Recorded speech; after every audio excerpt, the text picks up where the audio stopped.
Why is there so much confusion around the subject of nutrition? Is there such a thing as an ideal diet? Is there such a thing as a species-specific diet? How can all of our so-called experts in nutrition be getting the same degree and then yet have such a different opinion on what is the ideal diet? Now, many of you guys are going to say, well, one diet doesn't fit all. That's why there's so much confusion. We're so much different. And yet that's not really true. And at the same time, it sort of is. Just like saying that one diet doesn't fit all, that's a half-truth. And what I mean by that is that we have two groups of needs. And if we don't understand that we have two groups of needs, then we won't understand when a truth is a half-truth. Because it might be true with one of the needs, but you got to consider both groups of needs. So that right there is the reason, my friends, there's so much confusion around the subject of nutrition, because we don't know when we talk about food, we've got two groups of needs. Now, one of those groups of needs are based on a law of nature. It's based on the fact that we're living systems, and we're subject to laws of nature, especially the law of cause and effect. Again, we're living systems. We need an environment to sustain us, and then it's the way we interact with our environment and the environment itself that determines the quality of our lives. We could call that our context. All those things we need, the air, the water, the food, the sunshine, the exercise, the sleep, our thoughts, our feelings, our emotions, all the ways we interact with our environment, our reproduction and everything in the environment itself, that would be our context. And the quality of our lives is as simple as understanding the quality of our context. And that has to do with just one group of needs. And when we look at this group of needs relative to our food, we have a species-specific diet. There's no doubt about it. Think about this, folks. We all know every animal fits in certain categories based on their anatomy. We've got about a dozen anatomical characteristics that determine if we're going to be a carnivore, an omnivore, an herbivore, a grainivore, or a frugivore. We are in the primate class, folks. We're in the frugivore class. That's the anatomy we've been given. So we have one group of needs based on our anatomical limitations so that we can interact with our environment. I've got lungs because I need the air in the environment. If I was under the water, I'd need gills to get what I need. So we all have anatomy that's specific to certain types of foods. And yet you would think that we know what all the other animals eat. Why don't we know what we eat? And why don't they feed that to us? Well, case in point is look what we do to our poor cows. We know they're herbivores. They're not grainivores. They don't have crops and gizzards like birds, who are the only animals designed to eat grains. These cows are herbivores. They got 4 stomachs. They're designed to eat this grass. And yet, most of our cows end up eating corn and soy. So they're not eating their species-specific diet either, which makes it even worse when we eat that, because that's not part of our species-specific diet. And this gets complicated because there are two groups of needs. The first one's based on the law of cause and effect. But then what happens with the law of cause and effect, and this is what confuses us a little bit, there's a ripple effect. And this is where the effects become causes, as in the causal loop, and effects can actually become knowledge, as in the knowledge loop. And the simplest way to illustrate the knowledge loop is one of the most common sayings everyone knows: experience is the best teacher. The knowledge of the consequences is more important, or the experience of the consequences, rather, is more important than the knowledge of the consequences. I've been told if I do this, I'll get that, but I won't understand it until I do it and then get it. The experience is the best teacher. That's the knowledge loop. And then again, the ripple effect, effects can become a cause, as in the causal loop. The classic example I've used many times and is well known is in medicine, when people say the number one cause of blindness in America is diabetes, and the number one cause for gangrene and having our limbs amputated would be diabetes. But you see, diabetes was an effect before it became a cause. It's a subsequent cause because of the ripple effect. So this is how we end up with another group of needs. And that's why there's a oneness of disease and a uniqueness of disease based on the law of cause and effect and the ripple effect. So one diet doesn't fit all is a half-truth, because it does fit a lot of us, because it does satisfy, our species-specific diet does satisfy the first group of needs. But what if we're damaged? What if the environment's been damaged? What if we're not living where we're supposed to be and we're in an environment where we can't even get sunshine like we're supposed to? That's why we have another group of needs, and that's why there's so much confusion in nutrition, because if you don't understand there's two groups of needs, even when it comes to our food, you can be easily confused, not realizing that we do have a species-specific diet that used to be our ideal diet in an ideal world when we weren't damaged and the environment wasn't damaged and we were living where we're supposed to be. But we don't live in an ideal world anymore. That's why we've got this other group of needs. We can actually become dependent upon eating the wrong food.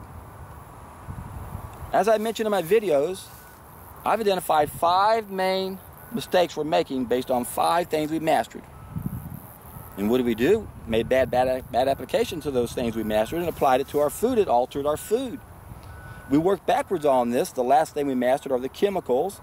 Shouldn't be growing food on artificial fertilizers and spraying them with pesticides. That's not natural. The next mistake we made ties back into the Industrial Revolution.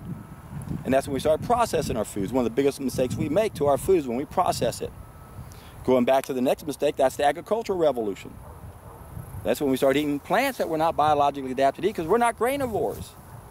There are anti-nutrients in these foods that are telling us they're not meant for us to eat.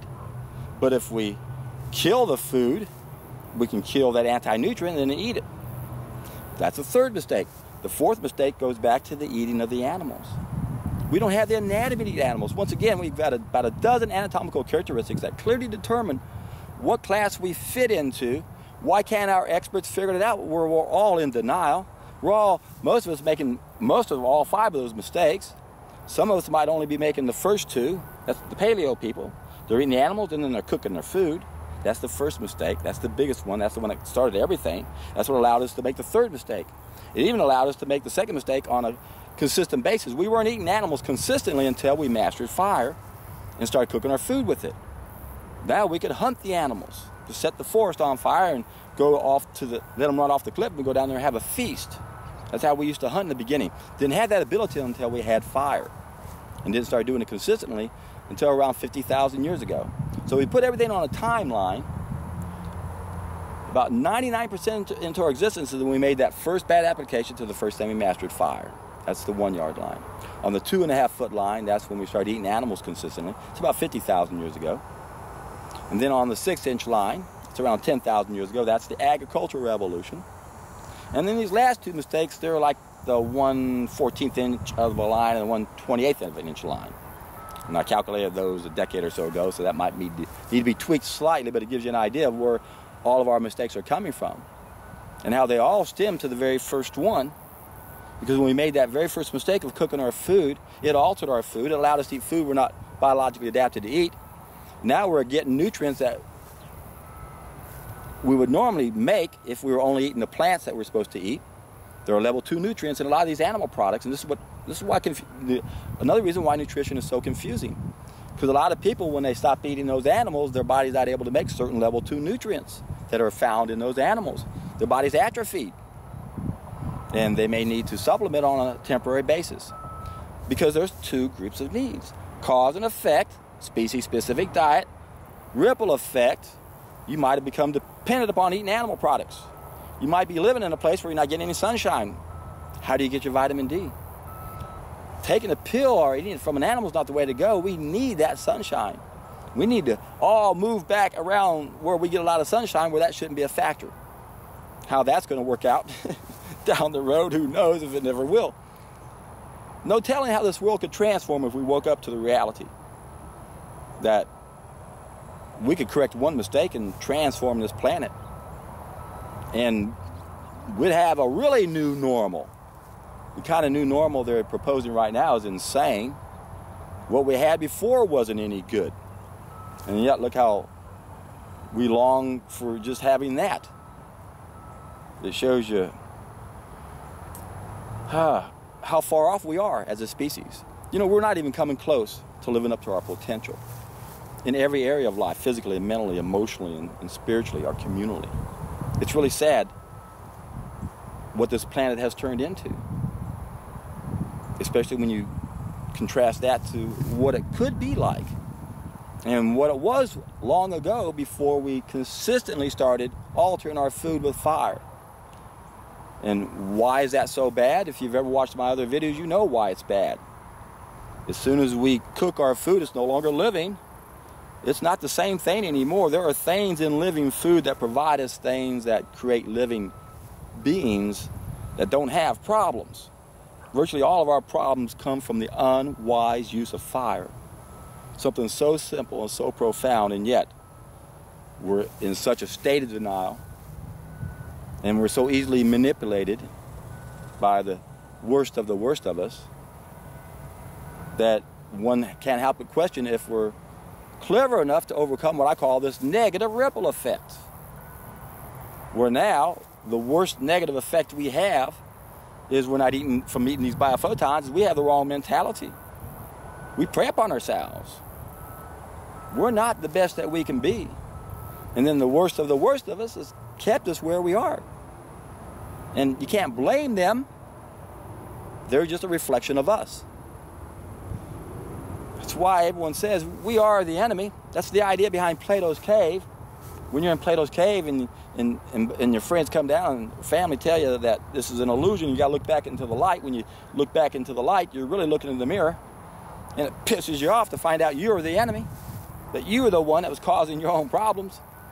But that shouldn't make you angry. It does, because we don't understand yet. But that should be the best news in the world. Guess what? I found your problem. It's you. All you got to do is change. Ah! Wait a second. All I got to do is change. That's it, folks. And it's a simple change. The biggest problem, though, is we don't know what we're missing. And we're not going to think it's a fair trade. That's why just about every video I do encourages everyone to take a solid food vacation. Test an idea as time has come so you can see for yourself what you're missing. Please read the comments on my YouTube channels. People are sharing this message on their own different days of their solid food vacation. Arthritis is going away. Diabetes is going away. Cancer is going away. Pain and suffering is going away. It's self-inflicted, my friends. That's the definition of a hero, if you remember, you regular listeners of mine, my audience. A hero is somebody who can solve a problem, or problems no one else can solve. Most of our problems are self-inflicted. We're the heroes. But we're the enemies too, because we pass our mistakes on down to our children. And then the worst of us control every major sector of human endeavor so they can lie to the masses. And even though a lot of us are waking up and realizing what's going on, as long as the masses, the mob, is watching TV, they're going to be ruled by that, and that's what rules us. The mob rules, folks. I've done videos explaining the Kyklos cycles and how democracy goes through 9 cycles in my video, Satan's Secret Weapon. I'll put a link down below in a pinned comment. Where it all started when the mob became out of control because we stopped eating our biophotons, we stopped eating our species-specific diet. That's what caused our need for government. I've identified 10 subsequent needs. I explained in my video, The Ultimate Solution, 11-part video series. 10 subsequent needs because we're no longer eating our species-specific diet, and we're no longer eating those biophotons, and now we got the wrong mentality. We got an exchange mentality. We don't even understand the simple concept of reciprocal altruism, where the more we give, the more we receive. It's so sad to see what kind of world we live on right now where we don't understand that, and we're not taking advantage of it. And since the majority of people have the wrong mentality, the mob is a problem. That's why we have these other 10 subsequent needs, and 6 of which I've mentioned before are also problems of knowledge, like our government. It can be used against us. And that's what's happening right now. The media is being used against us. It's the same small group of people who own and control all of this. And what they're doing is they're controlling the mob. They made us believe in absurdities. That's why we continue to commit these atrocities. And that's all they got to do is get us to believe a couple false beliefs. That's pretty much their trick. Remember, the people behind the curtain are magicians. It's a magic act. They want to trick us and believe in a false premise. Here's a false premise. Vaccines eradicated all those diseases, infectious diseases. That's an outright lie. That's how they get us. We start with a false premise. Look, the vaccine's healed. And then they create the fear that there's something that's contagious. That's another one of those false beliefs they want us to believe in. And line up for the vaccines. And that's how they guarantee we're going to be so sick that even satisfying our needs won't do any good, because we bypassed our #1 defense, our skin, and we've been injected with toxins and poisons that are designed to make us sick. And I know that's hard to understand. If you don't understand who's behind the curtain, if you don't understand their MO, if you don't understand that we judge other people based on our own integrity and we can't imagine anyone doing the horrible things they're doing, then you'll never be able to understand any of this. You really have to understand the MO and why this is the way it is. Why is there so much confusion in nutrition? Well, the people who are behind the curtain, they control what doctors learn, they control what nutritionists learn. A big reason why there's so much confusion around nutrition. They don't want us to know what our species-specific diet is, and that we have 2 groups of needs, so that when people say one diet doesn't fit all, that's not a full truth. It does fit for a lot of us. Works for me. Might not work for you if you're way up north somewhere and you're not getting any sunshine. It may not work for you if you're 80 years old and you've been eating a bunch of animal products and now you become dependent on certain level 2 nutrients. Your body may have atrophied to a point where you're going to have to supplement on a temporary basis until it gets back working again. And hopefully it will. And that's where the true art of healing comes into play. Science of healing has to do with the law of cause and effect. The art has to do with that ripple effect. The art of healing is tricky. How do we know when to stop supplementing our body because our body's atrophied? Some of you may never be able to overcome the effects of your ancestors. People of Norway ancestry, they've been eating so much fish for millennium, they've been getting a direct source of DHA, which is a level 2 nutrient. It's not found in plants. I've heard purslane has it, and there may be a couple of other plants that might have a little bit of it, but otherwise, it's a level 2 nutrient healthy vegetarian animals are able to make, unless you've been given a direct source of it for so long, your body says, I don't need to make it anymore, and I'll atrophy and I won't do it. And we may have inherited that weakness, or we may have just earned it on a short-term basis, and now we might have to, on a short-term basis, supplement. That's where the art comes into play. How do we know when to let the body start doing this again? Well, you got to pay attention, don't you? You have to realize health care is self-care, my friends. You know your body better than anyone else. Journal what you eat. Keep track of what you do. Realize if you're new to all of this and you're trying to correct those 5 main mistakes and adhere to a raw vegan diet, you got to eat a lot of food, which is great news once you understand that and are able to do so. Now, in the beginning, you might not be able to eat 8 or 10 pounds of fruit if you're an active guy like me. You might have to consume some of that in juice form. Might not be able to eat a really big 5-pound man salad, nor may you want to. In fact, I've cut back quite a bit on my big salads recently, and juicing half of it and eating the other half. But for people who are new to this, you have to realize that we shouldn't have to keep track of what we're doing. But we do in the beginning, because that's not how most of us start off our journey in life. Had we started our journey off in life the right way, we would know there'd be no confusion in nutrition. Everyone would know exactly what to do. They would go out somewhere, they'd take their morning walk and pass by their favorite mango tree and find a couple ripe mangoes, however many they wanted to eat, was ready to eat, and maybe they ate them then or saved them for later. They'd eat every one of those, and they'd pick out the best seeds, and they'd go somewhere and plant that seed somewhere to further fruit trees growing everywhere. In fact, if we lived in an ideal world, as soon as we were born, we'd be born into a system that would require very little upkeep. Forest of fruit trees, permacultures everywhere is what we should have, that are pretty much self-maintaining. It would take very little maintenance to keep these going. And there's no reason why this planet couldn't be paradise if we realized how important our food is to our lives. And realize that there's a symbiotic relationship between our fruits and us. And if our fruits were flourishing on this planet like they should be, we too would be flourishing. And all we'd have to do is just take care of those fruit trees. We'd have a simple, easy life, be able to spend most of our time doing what we want to do. Since you were eating your biophotons, you felt the connection to everything around you. And you knew the only way you could make your life better was to make everything around you better. So that's what you would do everywhere you went, whatever your skills and talents were, wherever your love for this planet would be, is how you'd spend your day. And yours might be entertaining people. Your gift might be singing, your gift might be acting. Whatever it is, you get to spend your day the way you would want to spend it, making other lives better. And that's how life should be on this planet. If we could embrace our symbiotic relationship with fruits once again, we could live on a planet where every day you woke up, you got to do everything you wanted to do, and everything you did made other people's lives better, and everything everyone else did made your life better. And everywhere you went, that's what people were doing. You'd go on a trip someday and go down the river and see all these people beautifying the river. You'd see some places that didn't have any natural beauties, and they'd have man-made beauties that surpassed some of the nature beauties. There's no telling what kind of paradise we could build on this planet if we put our energies in the right direction. And instead of acting like a bunch of weasels our whole lives, trying to earn a bunch of money and store it away for retirement, what a ridiculous way to live our lives.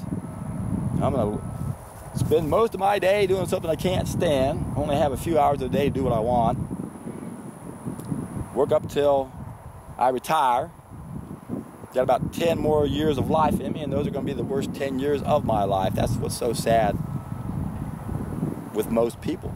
Quality of their life goes downhill quickly because of this damage we accumulate. You see, it isn't old age that gets us in trouble. It's the mistakes we make that gets us in trouble.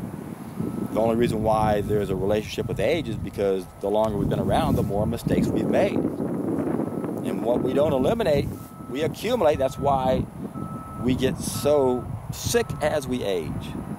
The elderly everywhere on this planet, most of them, are extremely filthy.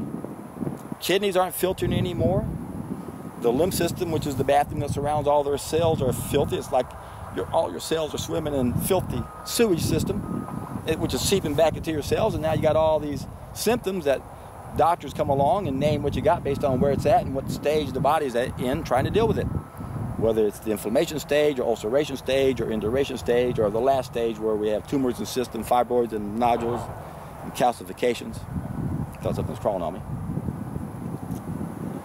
But it's all from being filthy inside. That's why when you take a solid food at vacation, you clean out the main bathroom. And you see that proof within a very short period of time. But then you'll notice that everything now starts to get better because now you're cleaning out the other bathroom that surrounds all of our cells. I go into more detail about the disease process and disease mysteries revealed. I explain the causes and the solution. I explain there's 2 short-term self-limited diseases, and then there's 4 long-term stages of disease. If you haven't seen that, be sure and watch that. Also watch what is our ideal diet, where I explain more about the art, about how we could be damaged, and how we should look at our body as a chariot being pulled by dozens of horses. And those horses includes both of those groups of needs. We've got those 12 essential needs. You got an air horse and a water horse and a food horse, a sleep horse. Boy, that's an important horse. If that sleep is weak, you're not going to get healthy at all because we heal when we sleep. But then we've got that other group of needs, so there are some more horses if we're damaged. Oh, I got a weak thyroid, I got a weak pancreas, got weak adrenals, got a weak kidneys. Got to support those organs. And then we also have 10 body systems that I go into more detail in what is the healthiest diet. And I won't go into that now. But those are also 10 more horses up there that we have to be aware of. Are they strong or are they weak? Do they need to be supported? So the good news for many of us is if we just satisfy those 12 essential needs, most of our problems go away. And if they don't, that's where we have to look at that other group of needs. How have I been damaged? How has my environment been altered?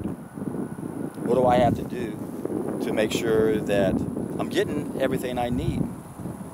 And then what's the best place, or where is the best place to start? I always tell people we want to change as fast as our bodies will allow us. So for most of us, that is a solid food vacation. Many people think, well, won't it be a whole lot better if I just gradually go into it? Yeah, that will work too. But the most important thing is to take the first step. If you're ready to take the first step now and you think you need a transition, don't go into a transition, because you might go through the transition and never take that first step. The hardest part of this journey is the very first step. It's making the decision. According to Buddha, he had an eightfold path to solve our problems, put into our suffering. First step is we must clearly see what is wrong. Well, I'm telling you what's wrong, my friends. We're not eating our biophotons. We're not eating our species-specific diet. Second step, according to Buddha, we decide to be cured, which would be also the second step on the hero's journey. First step, did you have the ears to hear? Second step, do you accept the mission? Are you going to test an idea as time has come so you can prove to yourself that there's a whole nother level of existence, physically, mentally, emotionally, spiritually? Don't you want to see that for yourself? Aren't you willing to take 1 week out of your life? That's all it takes. 1 week out of your life to prove what I'm saying is true. And you'll see all the proof you need. If you want scientific proof, you got it. Concrete, verifiable proof, you got it. You'll see it with your own eyes and smell it with your own nose, and you won't believe how disgusting it is and how great it feels when it comes out of you. And then the amount that's in there is mind-boggling, and how long it takes. Read my comment section. There are young men in their 20s going 3 and 4 months, some of them, and still getting a lot of stuff out of them. Got a big, long 30-foot food tube here, folks. It takes a while to clean it out. And you know your body better than anyone else. So when you embrace this journey, when you take that first step, take it one day at a time. Don't be overwhelmed by thinking it might take several months. And keep in mind that every day is exciting. When I finally decided to go the distance back in 1994, the 7th time I did this, I said, look, John, let's go till you stop eliminating. It was the most exciting experience of my entire life. I couldn't wait to wake up every morning. I was more excited as an adult at 40 years of age to wake up on my solid food vacation than I was at Christmas time to wake up at Christmas opening up presents. Seeing what came out of me was the best present I've ever given myself. Pooping out a 20-pound cesspool, which Victor Hugo refers to as a serpent, was the best present I've ever given myself. And if you want the best present that you could ever give yourself, take a solid food vacation, and I guarantee you, ow, you're in for a treat.